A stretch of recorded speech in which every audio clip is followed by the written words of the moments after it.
கடையில் வாங்கிறதுக்கு பதிலாக வீட்டிலையே மணமணக்கும் கருவேப்பிலை சாதப்பொடி நிமிஷத்தில் எப்படி செய்யறதுன்னு பார்க்கலாமா? வாங்க ஆரம்பிக்கலாம். இதுக்கு தேவையான பொருட்கள்லாம் பார்த்திங்கன்னா கடலைப்பருப்பு ஃபஸ்ட்டு அது ஒரு 100 கிராம் எடுத்துக்கிட்டேங்க. நல்லா வறுத்து ட்ரை ரோஸ்ட் பண்ணி தட்டில் மாற்றிக்கிட்டேன்.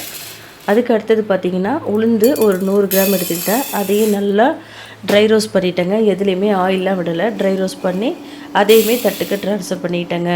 அப்புறம் தேவையான அளவுக்கு காரத்துக்கு ஏற்ற மாதிரி உங்களுக்கு தேவையான அளவுக்கு மிளகாய் போட்டுக்கோங்க. எனக்கு குழந்தைங்க இருக்கிறதுனால நான் கொஞ்சமாக தான் மிளகாய் போட்டிருக்கேன். உங்களுக்கு எவ்வளோ வேணுமோ போட்டுக்கோங்க. அதையும் நல்லா வறுத்துட்டு அதையும் தட்டில் மாற்றிக்கோங்க. ஒரு 2 ஸ்பூன் அளவுக்கு எள்ளு போட்டிருக்கேன். அதுவும் நல்லா பொரிஞ்சு வந்தோடனே தட்டில் மாற்றிக்கோங்க. இவ்வளோ தாங்க. அதுக்கப்புறம் பார்த்திங்கன்னா பொட்டுக்கடலை போட்டுக்கலாம். அது குழந்தைங்களுக்கு ரொம்ப ஸ்ட்ரென்த்தை கொடுக்குங்க. பொம்பளை பிள்ளைங்களுக்குலாம் பொட்டுக்கடலை நல்லதுன்னு சொல்லுவாங்க. அதையும் ட்ரை ரோஸ்ட் பண்ணி கொட்டிக்கிட்டேங்க. இதுக்கப்புறம் பார்த்திங்கன்னா கொஞ்சம் 2 ஸ்பூன் அளவுக்கு மிளகு, 2 ஸ்பூன் ஜீரகம் போட்டு அதையுமே நல்லா வறுத்து தட்டில் கொட்டிக்கிட்டேங்க. ஸோ இதெல்லாம் செஞ்சதுக்கப்புறம் நமக்கு மெயினாக தேவைன்னு கருவேப்பிலைங்க. கருவேப்பிலை இது எங்கள் வீட்டில் மரத்தில் காய்ச்சது தான். சரிங்களா? இதை நாங்கள் எடுத்து நல்லா 2 நாள் வெயிலில் லைட்டாக வச்சுட்டாங்க. இந்த கலர் மாறுற வரைக்கும். ரொம்ப நேரம் ட்ரை ஆக்கக்கூடாது. ஓரளவுக்கு மீடியமாக வந்ததுக்கப்புறம் நீங்கள் எடுத்து இப்போ ஹீட் பண்ணிங்கன்னா அதுவே நல்லா பொறன்னு உடஞ்சி வரும். அந்த ஸ்டேஜில் தான் நீங்கள் தட்டிலேருந்து மாற்றிக்கணுங்க. இப்போ பாருங்கள், நான் நல்லா வறுத்து எடுத்துட்டேன். கையில் பார்த்திங்களா நல்லா உடையுது பார்த்திங்களா? இந்த ஸ்டேஜில் நம்ம தட்டுக்கு மாற்றிக்கிட்டு கொஞ்சோண்டு தனியா போட்டுக்கலாங்க. 2 டேபிள் ஸ்பூன் தனியா வாசனைக்காக போட்டு அதையும் மிக்சியில் கொட்டிக்கிட்டேன். இதுக்கப்புறம் ஃபைனலாக பெருங்காயத்தூள் ரொம்ப ரொம்ப முக்கியங்க. வாசனை கொடுக்கும், டைஜஷனுக்கு ரொம்ப ரொம்ப நல்லதுங்க. இது எல்லாத்தையும் சேர்த்து ஒன்றா மிக்சியில் போட்டு சூப்பராக ஒரு ஃபைன் பேஸ்ட்டாக அரைச்சிட்டேங்க. பவுடராக எவ்வளோ அருமையாக இருக்குது பார்த்தீங்களா? கலரை பார்த்தீங்களா? கருவேப்பிலை பொடியோட கலரை பார்த்தீங்களா? இதில் எந்த கலப்படமும் கிடையாதுங்க. என்னோடய கை பக்குவத்தில் அரைச்சி வச்சுருக்கேன். அரைக்கிறது ரொம்ப ரொம்ப சுலபங்க. இதுக்கப்புறம் இது சாப்பாடு எப்படி செய்யறதுன்னு பார்ப்போம்.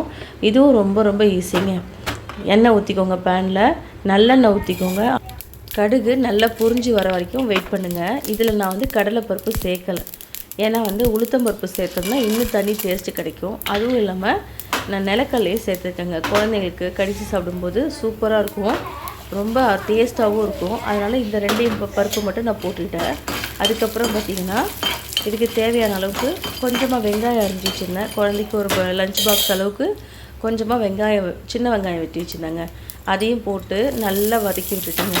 நல்லா ரெட்டிஷாக கோல்டன் ப்ரௌன் ஆகிற வரைக்கும் நல்லா வதக்கி விடுங்க.